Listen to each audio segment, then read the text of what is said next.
Hello everyone and welcome to this post-VCB show here on Visla. And I'm sitting here today with Björn and Jesper, who was with us last time as well. Ending up on 4th place for Jesper and 6th place for Björn. Congratulations guys, how does it feel? Thank you, it feels good to be back. I'm quite happy with the result, although it didn't go all the way. I think you still gotta pat yourself on the back with a pretty okay result, I think. And I'm also finally recovered from all the jet lag, and it's good to be back in Sweden with foods that actually taste things.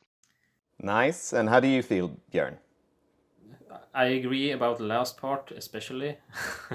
Getting some vitamins and some vegetables is nice. I'm also happy with my 6th place. Of course, going further would have been nice, but I'm very happy with my achievements, and it's been a nice experience. Mm-hmm. And the last Wisla show that we did on this topic was with regards to the fantasy draft. And we have some results here with Jonathan on 3rd place with 318 points. Having both of you guys, starting off with Jesper, who ended up on 4th place, Oliver, who ended up on 93rd, Alex McDougall ended up on 35th, Björn ending up on 6th, and then Johan ending up on 180th, resulting in a 3rd place and 318 points for Jonathan.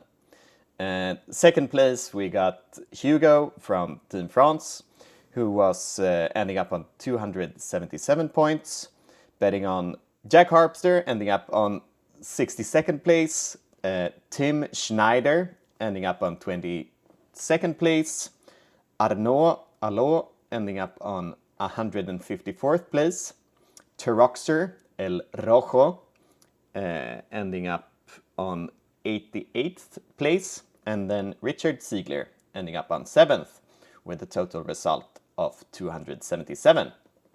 And then we had the winner, Anthony Vanella, who was betting on his buddy John, ending up on 2nd place, Derek Apache ending up on 8th, Quinton Johnson ending up on 38th, Alex ending up on 99th, and then Samuel Pope ending up on 10th, taking the win on 149 points. Congratulations, Anthony.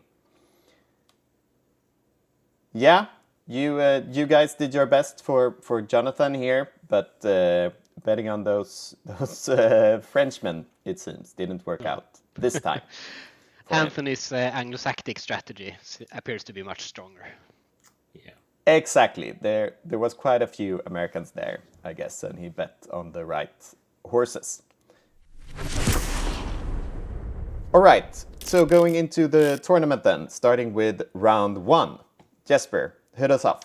My first opponent was Andy Cohen from Manchester, who was an extremely nice opponent, also quite scary looking at his ELO ranking. He played his trusty Necron Hypercrypt list with a Tesseract Vault and the Silent King and the 2 Doomsday Arcs, mainly defining the list, I would say, that is done so well in the UK with.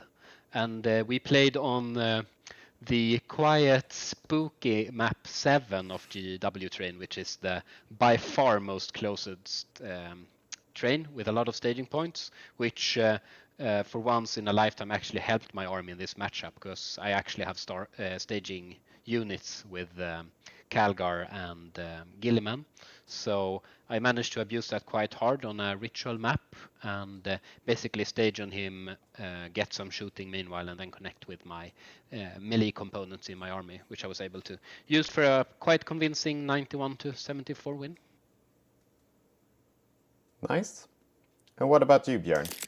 I played against Matt Aspinall from United States. I was in the Matt group with, I think, 6 players named Matt or Matthew, which was kind of fun. And he played Big Demons without Bellacore, so my shooting could actually do things. And just as in Jesper's match, the terrain actually helped me with like small choke point for the big demons that I could block off. And I could deny his primary. He could not stop my primary, basically. So it was a comfortable match that ended 100-51. But it was a beautiful army. It was up in the best painted showcase as well, and a really nice opponent to play against. So it was a nice first game. Mm-hmm. And as we discussed last time we talked, the tournament organizers decided to have the tables and missions secret for you guys heading into the tournament. And we were analyzing like the terrain formats, etc. And you started off this tournament playing on this like melee-oriented table. Was that like somewhat of a shocker in the beginning, or how did you feel about that? So I expected this table to show up at some point, but and it was in a sense good to get it away with at the start of the tournament rather than getting this blowout later. So, but I was basically in just pure survival mode, trying to survive this first day and come away with 2 wins still. Yeah, I think it was the layout in combination with the ritual, which is a weird mission as well, that was very spooky. So fortunately we both got matches that we could play our quite shooty armies and still get a win. Yeah.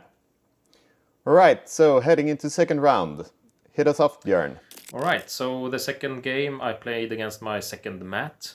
This time Matt Laura with his Eldars that he have been doing quite well with in America. We played the same layout as the first game, and this mission was the linchpin and tipping point. So he had like a very wide Eldar army with a lot of MSU, quick and quick units that could do missions quite well. The saving grace was that he did not have that much heavy anti-tank at least. So my tanks could push up, and Aquilon and Science were just very good in this matchup. So it was a quite comfortable game, but he could really like score his secondaries and do some denial. So it ended up 90-71, a win for me. All right. Jesper? Yeah, so the second game I played against Nick Nanavati, who I'm sure that most people know of. Just like Björn said, this was a linchpin on the same closed GW table 7, where I fortunately ended up going first, which put a lot of pressure onto me to try to get ahead early on primary points, which I was able to do by sacrificing Calgar's unit one turn and then Gilliman the turn after. And things got really, really shaky towards the end, where Nick had to draw, I think it was 11 secondaries points during his last round, which he failed to do, so I came away with a very, very tight 75-74. I usually think this is a quite favored matchup for my army, but this table sort of takes that all away and makes it about the points instead. I see. Yeah, moving forward, round number 3. Jesper. So this round I got to play another Art of War player, playing sisters as well, in the form of Quinton Johnson. He played a more heavy hitter build with both the Triumph Celestine and the Paragon Blob with Morven Val, which was a bit more dangerous, but I also had quite some practice into this matchup, and this was on one of the more open GW tables, so here I was able to use my army's strengths and my practice and locking him out with a quite convincing 95-41 score. Nice. And what about you, Björn? So this game I played my third Matt. This time Matthew Green. It was a mirror, Astra versus Astra. The mission was Scorched Earth and Crucible Battle. And as Jesper said, the second layout, which is very open, which was nice for me. He had 3 tank commanders. So I had a slight advantage on the long range shootouts with my Dorn and regular Russ, as well as regimental attachés that kept my Leontus Blob safe from his 3 units of Aquilon. So I could play the game kind of slow and boxed his tank commanders in with my Aquilons and took a win, let's see, 95 to 61 at the end. So it was a nice mirror match. All that right. went my way. And then it was time for the 4th round, the final round for the group stage, right? Yes. And that game was against my first non-mat player, this time John Holbrook from Canada. He played the Green Tide orcs. I was glad I faced him on this terrain and on this mission, which was Purge the Foe, and not day one with the really good staging points for melee armies. But yeah, so I took Assassination and Kal the Horde. He had 6 units of boys, and Aquilons could block him out. And yeah, it was a quite fast game that ended 100 to 50 for me. But he was a really nice player, and it was a good ending of the group stage with a nice game like that. Right, so Jesper, your round 4, how did it go? So this round is available to see on the French Wargame Twitch stream. So you can probably guess that I played a Frenchman, which I did, in Louis Dissier, who played a really nicely painted GLC army on Host of Ascension, which is once again a matchup that I've practiced quite a bit, actually. One of the reasons that I added the infiltrators into my army to stop the close deep strikes from, for example, the 3-inch deep. However, this was unfortunately for him on Purge the Foe, which flips the matchup quite heavily in my favor. Still, I did go first, and he played the matchup quite well in the first rounds, where he actually managed to get kill more, both well, especially on turn 2, which put me on their back foot. But then he, in turn 3, I started to do quite a lot of damage, and he did his drop turn, where he unfortunately spread his damage out a bit too much. For example, he went for a marked for death Lancer with his big bomb squad, which I could just negate with Smokescreen and Armor of Contempt, and the game kind of snowballed from there. So I managed to get it to a 94-66 in my favor, and going out undefeated from my pod, which was the first goal of the tournament. After the 4th round, you having won your pod group, how did that feel, and how did you prepare yourselves for the final stage of the tournament? That felt real nice. My goal was to win my group stage, and of course try to do my best after that as well. But my first goal was to get past the group stage as a group winner and get into the top 16, the championship bracket. So I had managed that, and I was really happy. We couldn't really prepare that much for the next day, because I don't think it was clear how they would pair, so it wasn't, and also there were some shadow rounds, so just prepared by going out and having a nice night, eating some good food, and enjoying the evening, basically. So this felt great. I was starting to warm up into playing on that stage, and the jet lag was sort of fixing itself as well. I usually get sick at this stage. At least some problems with a runny nose, but I was healthy and going strong. All right, so going into round 5, Björn. Yeah. Now we got into the big leagues, right? The championship bracket, and I got paired against a French player named Jean-Loup. Jean-Loup Garnin, I think. Jenin, yeah. And he played Sisters. A quite mixed army with 2 castigators, 2 emulators, Morven and her gang, and a lot of sneaky solo characters that were quite annoying during the game. I played on the French stream. He was a joy to play against, a real nice opponent, and that was a super tight game. I went first and should perhaps have pushed a bit more aggressively earlier, and the game ended 77-78 with a loss for me, unfortunately. It was a nice game, but a bit unfortunate. I scored a lot of primary while he scored like all of the secondary. So he won by 1 point, unfortunately drawing perfect secondaries last game to eke out the win. And looking back onto the game, was there any way you could have improved it somewhat? Yeah, as I said, if I should probably have been a bit more aggressive earlier. I went in turn 3. I should probably just have gone in turn 2. That could have turned it, like, give me those points, or denied some points more to give me the win. It was, of course, it's easy to say looking back at it, but that could have made a difference. And maybe would have like more units that could have secured secondaries better to get that 1 or those 2 points to get a draw or a win. And what did you face in round number 5, Jesper? Round number 5, I faced my opponent who knocked me out in Atlantic City a couple of months before in the form of Sean Reynolds. He had decided to abandon his Trusty Silent King build.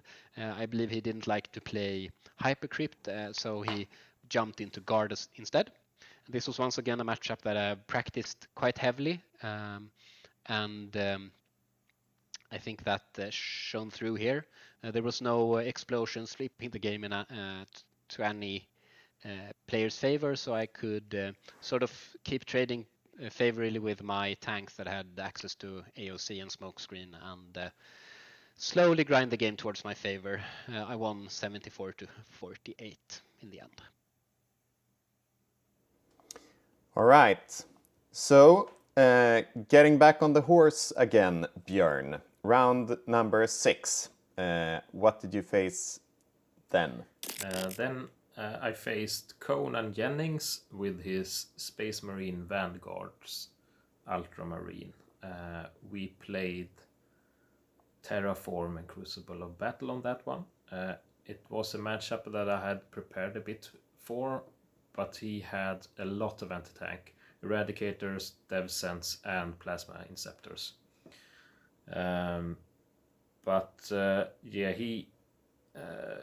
He went first, and I could play a bit defensive, and I could deny his primary and get a lead there. It got a bit spooky during the mid game because everything bounced against him. He rolled really hot saves in turn 2 and 3 basically, and I was all but wiped basically at the end of the game. I had my Leonte squad left, but had gotten such a lead that he couldn't get back. So I won that 83-59. All right. Nice. And what about you, Jesper? So for this round, I faced the great hope of Germany, Tim Schneider, who was a very, very strong player, playing his trusty Wotan. I believe that's his main army that he invented for the German team for WTC, even though he didn't play it himself this year. I'm sure he's going to do it next year, though, with 20 Berserks and 2 Hecaton Land Fortress and 2 6-man bike squads. And I went first on Terraform, which is a bit interesting, to be fair.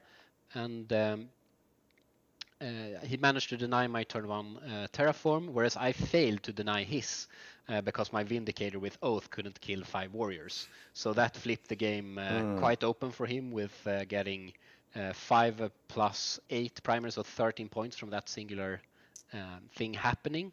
But I should not complain, because in the late game, my Gilliman, who failed to kill a bike with his shooting, charged a Hecaton during no prisoners, blew the Hecaton up, took 1 mortal himself, dealt 5 mortals to a warrior squad that died, as well as 3 mortals to the bike that Gilliman couldn't shoot to death. So that kind of flipped a flank on its own, and I got away with a win, 84-73. So jokes on you, Silent King. What a hero. All right. What a hero.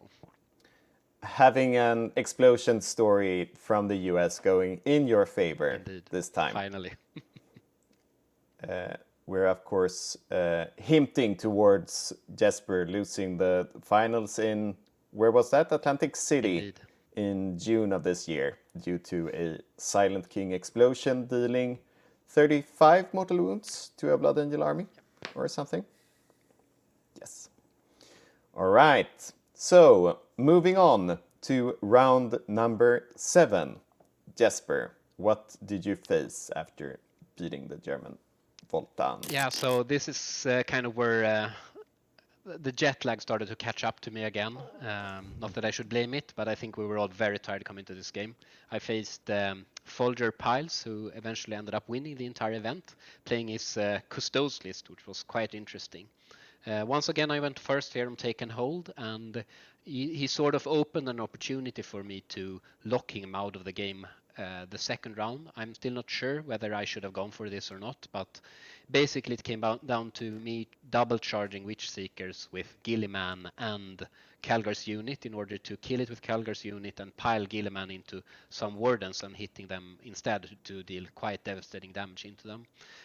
This failed. I'm sure I could have done things to minimize my exposure to the dice here, but it did. And then Gilliman failed to stand up, and Piles dealt a lot of damage to my tanks with his Blade Champion, so the game kind of went out of hand from there. So I lost 55-89, but Folger played into his outs really well in this game, so I'm happy with how things turned out. Mm-hmm. And did you take Custodes into consideration while building your army? Absolutely not. You kind of took them out of contention thinking about the tables, but I think Folger kind of made a 360 in the army building step, and I think Custodes were an interesting choice. A lot of the top armies, namely Astra and Sisters, are kind of face locked into shooting now. So having all the 18 Wardens that fully commit Fin of Pain during a hot shooting round is kind of interesting and a cool build here. For sure. What did you face, Björn? I played against a Spanish player named Alejandro Manusco and his Blood Angels. I think I'll add a bit to what Jesper said before. I think both the Blood Angels here and the Custodes, they got some good layouts in the first day and also the last day. This was layout 1 with the big super L in the middle that you could really stage well behind, basically. And this Blood Angel list was a big unit of Death Company with Lemartes and Dante with 6 Sanguinar Guard and some Vindicators to back it up. This game went my way from the start. He went first, so he had to start moving forward, and he drew some bad secondary cards, whereas I drew some good ones. So he was at the back foot from the beginning, basically. So in turn 2, he felt like he had to just go all in and try to basically stat check me, try to tag things up and charge everything in and do as much damage and keep me back, which didn't really pan out. He had to make a 10-inch charge with Sanguinar Guards to succeed that, and then I just pushed forward my whole army and basically killed everything except some Vindicators. And then it just snowballed from that to 84-49 for me. Nice. So, heading in for the final round of the tournament, continuing with you, Björn. What did you face? Mm-hmm. Now it was my turn to play against Tim Schneider. A really good player, a gentleman, and we had a really nice game. We played Linchpin again on Search and Destroy. and we had a long deployment, and we had some nice talks about, are we gonna be madmen and just put place armors on the line and hope to go first? But we weren't madmen. But I did go first, and could push up and take stage my army a bit. He, in his first turn, was a bit too aggressive with the staging, which meant I could land Aquilons and block him out, and then get lines to a Hecaton and 2 Sagittars quite easily, and kill 2 Sagittars, the Hecaton, and 10 Terminators, Berserks, turn 2. And after that he was real on the back foot. He did claw himself back and made it a tight game with his spikes and the last Hecaton basically, but the 10 remaining Berserks really didn't do anything until turn 4 and 5, so the bikes couldn't really carry the game, so it ended in a 79-68 for me, which was a nice ending of the tournament.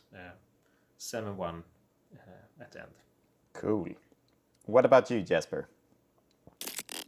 So I played John Winter Russells, the great champion of Canada, who's always playing Imperial Guard, or well, Astra Militarum, so you can't blame him for playing them now as well. He was a great opponent, extremely friendly and very competent, and he played a quite interesting list. He played his Rough Riders as well as 2 Taurox Primes, giving him some interesting staging options with his Scion Blobs, which sort of made me a little more hesitant on playing my regular game plan. And I did go second on Linchpin, but I did underestimate his ability to deny me primary for 1 round, and also sort of actually overestimated the damage from his Scion Blobs from the Tauroxes. So my plans faltered a little bit here, but I think you gotta be able to forgive yourself for that during the last day of such a long tournament, especially while going overseas. So I lost it 60-73, but I'm still happy about the game and really enjoyed it. And once again, congratulations with you ending up on 4th place and Björn ending up on 6th. You provided some great results here. And continuing with discussing the whole tournament experience, what was the best parts about this tournament in Atlanta this year? For me, the best part were my opponents by far. I had extremely enjoyable games, all of them. We had, regardless of the stakes, we always had a nice talk about the setting of the game beforehand, and I really enjoyed all of them. It was so fantastic to get to know all these people, and I'm looking forward to doing it again next year. Björn? Yeah, I'll second that. All the players there were I mean, it was the atmosphere in the room was really nice. It was not just 40k, it was Kill Team and Underworlds and Age of Sigmar as well. So it was, I think, 500 players perhaps in total, all sharing this experience together, which was really nice. Also, the scheduling was nice. 2 games per day, over 4 days, 4 hours per game. It was a nice slow pace. You could take your time. You could really talk things out as well. So it was a nice scheduling setup or yeah, what you should call it, and nice players. Excellent. And when it comes to improving the tournament, was there any way or capability of GDAPs to provide something extra for next year that they didn't do this year? So I would really prefer if they posted the train pack and the mission pack beforehand, because the argument was that it would create or benefit people who are prepared to put more time into the preparations, but the effect is the opposite, because now you got to practice on all the maps and the mission combinations. So I mean, for example, me, I played 32 games, but I don't think that's reasonable to expect from people coming into this tournament. So that's something that I really think they should think again about. Björn?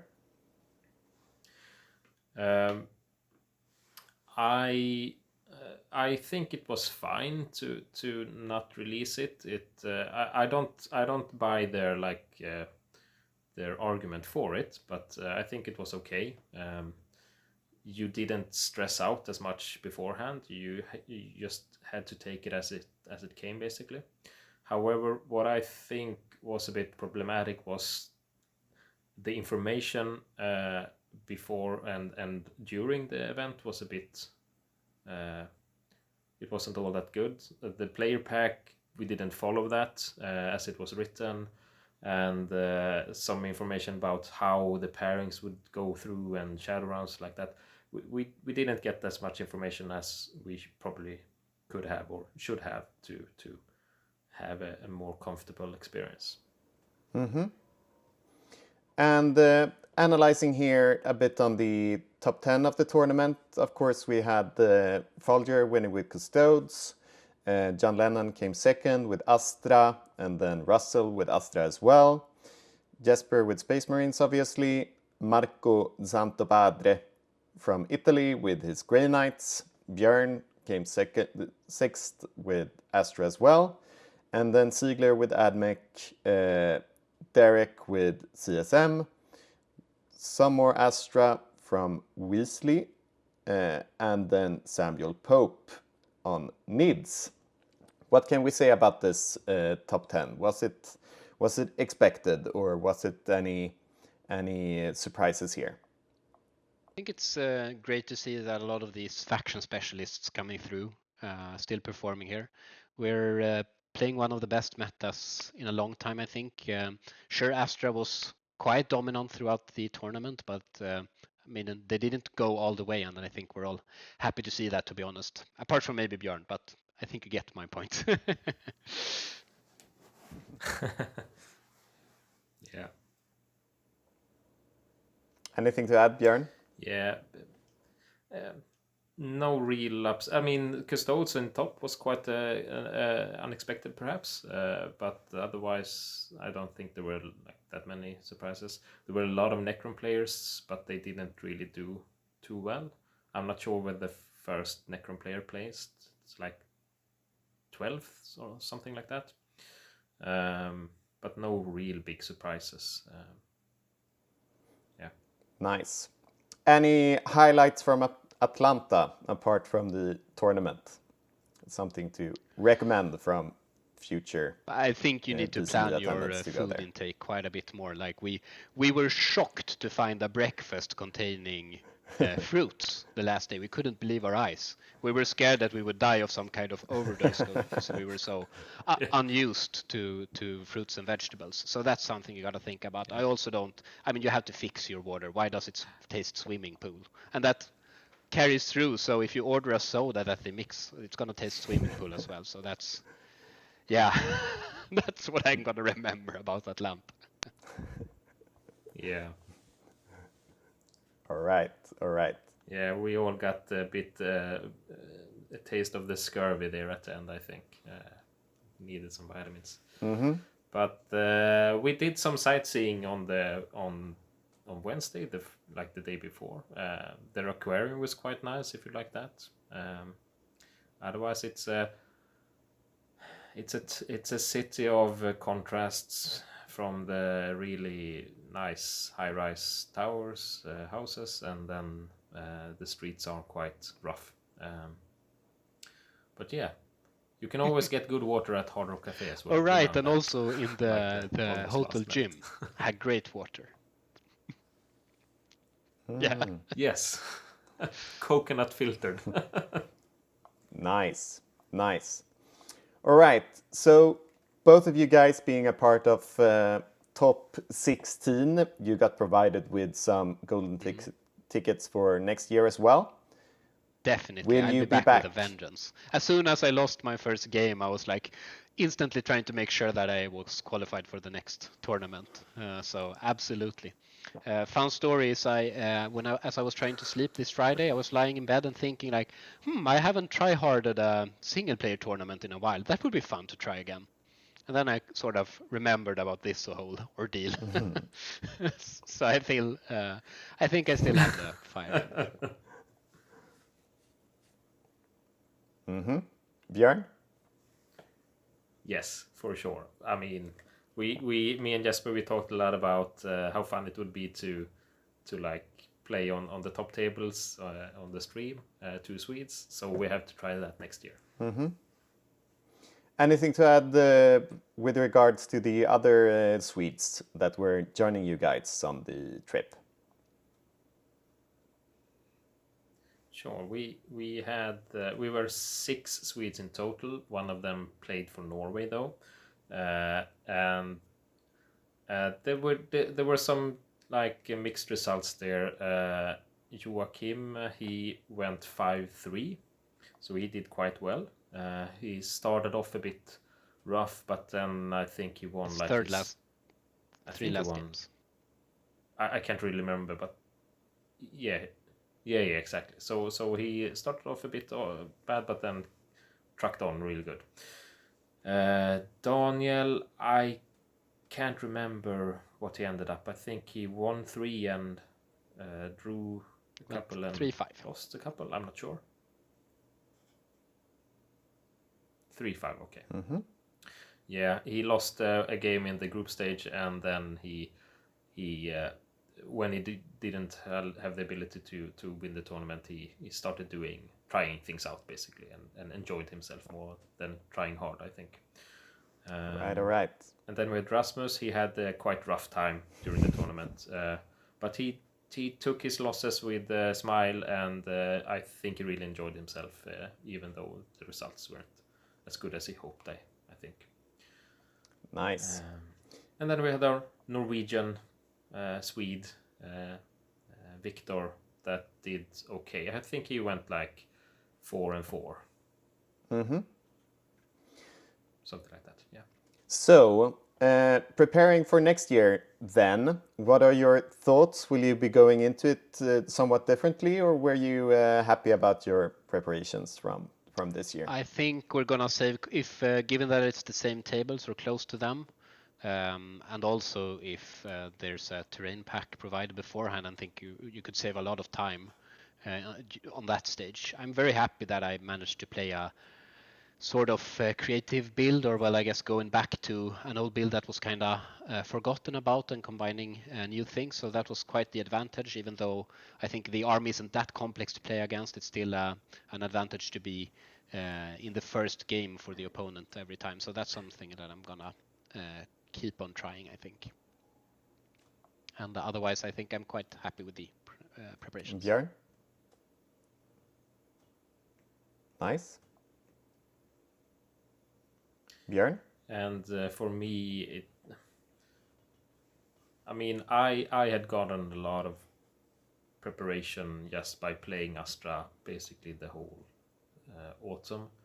So depending on how things look next year, it's hard to tell. But hopefully, now that I know I have a golden ticket, the practical preparations of booking hotels and flights will not be as stressful as it was for me. So I look forward to doing that a bit more thoughtful. Nice. All right. So, having experienced this whole tournament, still being active 40K players, what plans do you guys have within the nearest future of your 40King? Are you having any tournaments planned? Are you expecting the new Santa calendar faction thing to come through, or hoping for the new slate that it will improve the game somewhat? So the first thing on the list is our boot camp that all 3 of us are attending here next weekend. That's going to be interesting, and that's going to lay the groundwork for the first player selections for Team Sweden coming into WTC next year. So I think we're all looking forward to that. And then, of course, we have the calendar coming up. The Death Guard detachment was released just now. Kind of underwhelming in my opinion, but I'm sure there's going to be a lot of interesting detachments coming out of that. And then, of course, there's the balance update in the mid of December, which is going to set the stage for our Pyra attendance, for example. So that's going to be a lot of fun. Any hopes there with changes to certain I'm units? assuming it's going to armies? shake things up quite a bit. I guess Astra and quite a few armies are going to get a little tap, and some other armies are going to get buffs, but it is what it is. We'll see what happens. And Björn, how does your calendar look like, and what are you hoping for in 40K to come? Well, apart from the boot camp, I don't have that much planned right now. It's been a very hectic hobby autumn for me. So this December will be a bit more chill, and perhaps into January as well. So I'll take it a bit slow. And what I'm looking forward to is, I mean, there has to be some balance to Astra. I'm suspecting Aquilons will get they got the nerf for WCW, so maybe make it more official. And then these Grotmas calendar openings I look forward to. It's nice to have something to look forward to. I suspect a Tempestus detachment for Astra, since it's not a part of the previewed codex. Mm-hmm. For sure. Any final things to add? Any shout outs to the Swedish community following you guys throughout the Sure, I mean, the weekend activity in the Vaisla Discord was insane. I remember one morning or something where Björn looked and he had, wasn't it 250 unread messages or something like that? So okay. Wow. I think it was 400 messages. I took a screenshot because it was so absurd. Yeah, so between two games, there was a lot of activity, which was. It was nice great to to understand really that it was cheer for us, it was an follow us. adventure and a journey for them as well. So and that was extremely appreciated. For sure. It was a great event to follow. As some viewers have signalized towards GW, maybe there should be like a pure 40K stream for next year, not mixing games up. We will keep our fingers crossed for that. And I mean, all the updates you guys posted and all the messages that you sent, providing this to the hungry community back home following you guys was a real pleasure. And once again, for the final time, this time around, congratulations to your top 10 placings on the World Championships of Warhammer 2024. Thank you so much. Thank you. All right. That's it for today. Have a great one. And I guess we'll talk sometime soon. Staying involved. Cheers.